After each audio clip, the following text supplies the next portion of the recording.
Sakal Gunaarnavasya Vande Guru Sri Charanarabindam.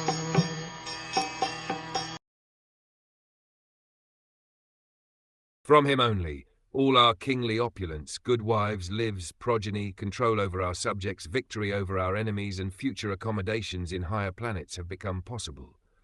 All this is due to his causeless mercy upon us.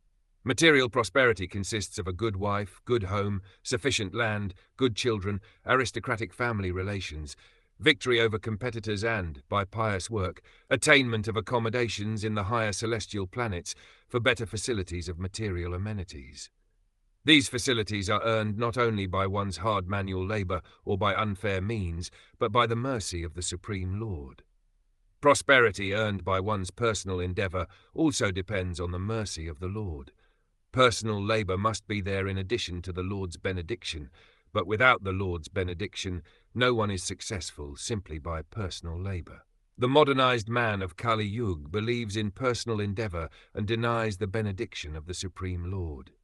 Even a great sannyasi of India delivered speeches in Chicago protesting the benedictions of the Supreme Lord.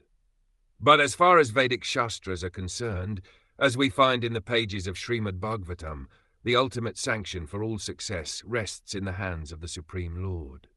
Maharaj Yudhishthir admits this truth in his personal success, and it behooves one to follow in the footsteps of a great king and devotee of the Lord to make life a full success.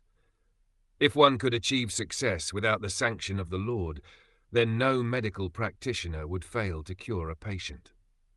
Despite the most advanced treatment of a suffering patient by the most up-to-date medical practitioner, there is death, and even in the most hopeless case, without medical treatment, a patient is cured astonishingly. Therefore, the conclusion is that God's sanction is the immediate cause for all happenings, good or bad. Any successful man should feel grateful to the Lord for all he has achieved.